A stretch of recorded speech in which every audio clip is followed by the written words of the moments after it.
Today we're working on retipping on a diamond cluster. As you can see, this ring has multiple diamonds of all comparable sizes that graduate, and each diamond has multiple prongs that hold them in. The tops of these prongs have worn away, and we're going to add metal back to them to keep the stones from coming out during normal wear. The most important and first step to retipping any ring is to clean the ring thoroughly.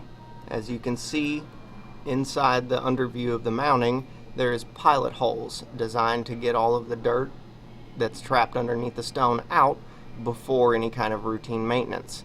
The most important part is cleaning, because if you torch the prongs and retip them, you'll burn any substance that is trapped in there, and it will be much harder to clean out, or sometimes impossible, after the process is done. So make sure your rings are clean. Next step in the process is cutting multiple as uniformly in size pieces of solder as you can get. As you can see, I moved down the length of the solder, trying to cut the same size out of each section. A key to good retipping is having uniform pieces of solder, so you're adding the same amount of gold to each prong. Now that we have our solder cut, we're ready to start adding metal to the ring. So always start with your boric acid and denatured alcohol. Apply a good coating to the entire ring. Ignite the alcohol and let it burn off. For this process, I'm using a 4-tip on my torch, which is about the smallest I will use for propane as fuel, because the prongs individually are very, very small. You need a hot flame, but not necessarily a big flame. Now that the alcohol's burned off, we're ready to begin. When working on multiple prongs, especially when they're graduated in height, start in the middle and work your way down. I'm going to preheat my prong slightly from the top to the base, and then I'll add my solder directly on top of the prong. The objective is to keep the solder on top of the prong to add height, and to get it to flow slightly down the back of the prong, about to the edge or a little below the edge of where the diamond sits in the metal. If needed, you can leave your solder pick on top or in front of the bead of solder to act as a heat sink, so that your solder won't flow too quickly down the prong. And as you can see right there, it stayed on the top to add height and did flow down the back of the prong to attach for a solid base.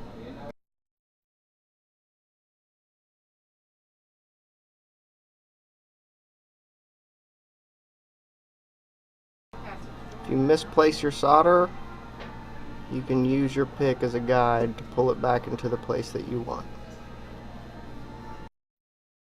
For reinforcement of the retipping, again, we start in the middle and we work our way around to the edge. Preheat your prong, put the solder directly on top of it, and wait for it to flow. Drop the solder and it flows. Keep in mind, the more prongs you retip in one shot on a ring, the hotter the entirety of the ring will get, eliminating the need for preheating the prong.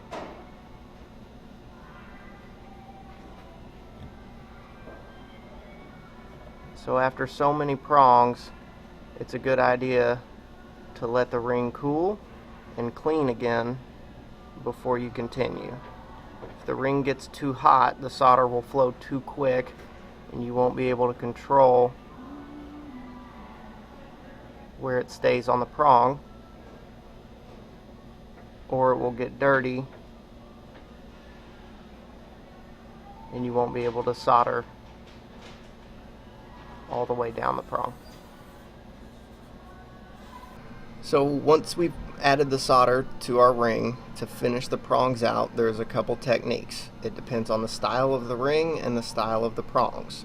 For larger prongs, more like solitaires, you would use a combination of the pumice wheels that are going to remove metal and leave a sanded finish. They come in different grits. The blue one's more aggressive than the green. There's an endless amount of colors and grits that you can choose from. To finish that process off, you follow it up with a silicone wheel like the pink one that is going to do a final shape and leave a burnished shine behind. For the cluster, when the prongs allow, the quickest method is to actually use a cup burr. It's exactly what it sounds like. It has a cup on the end of it with teeth that will place directly on top of the prongs. With a slight rotation motion, it will cut all the excess off and leave a partial shine behind, giving us a nice rounded prong. This is our ring with the raw solder placed on it as the rebuilding of the tips. You can see that the metal we've added is dull and kind of grainy looking. And to finalize that shape and to get it to a position where we can put a nice shine on it, we're going to use that cup burr to round our prongs and get ready for polish. When you're using the cup burr, you want to make sure you have the appropriate size cup that just covers the prong tip. Start in the straight up and down and rotate in a small circle. Rotating too far back will cut the back out of your prong, and rotating too far forward can hit the stone and potentially cause damage.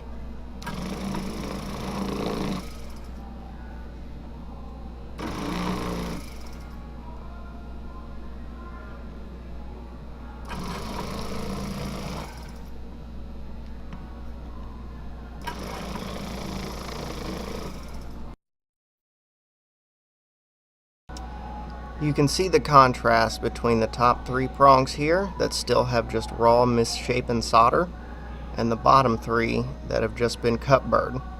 A good cup burr at the right size and right angle makes a nice rounded, smooth prong tip. By comparison, you can see the prongs that just have raw solder, they're misshapen and dull. And then you can see the properly cup burred prongs that have a nice rounded uniform shape and a semi-shine to them. That is the proper way to cup burr a prong. This is an example of why it is necessary to get the proper size cup burr in doing this. The prong here is well proportioned, semi-polished, and the cup burr was used the appropriate size. The one on the left, you can see a bead in the middle and a flange or rim of gold around it. That is called a mushroom cap and happens when the cup burr is smaller than the prong, and it creates that kind of undesired effect. So make sure you're using the appropriate size cup burr. That covers diamond cluster retipping.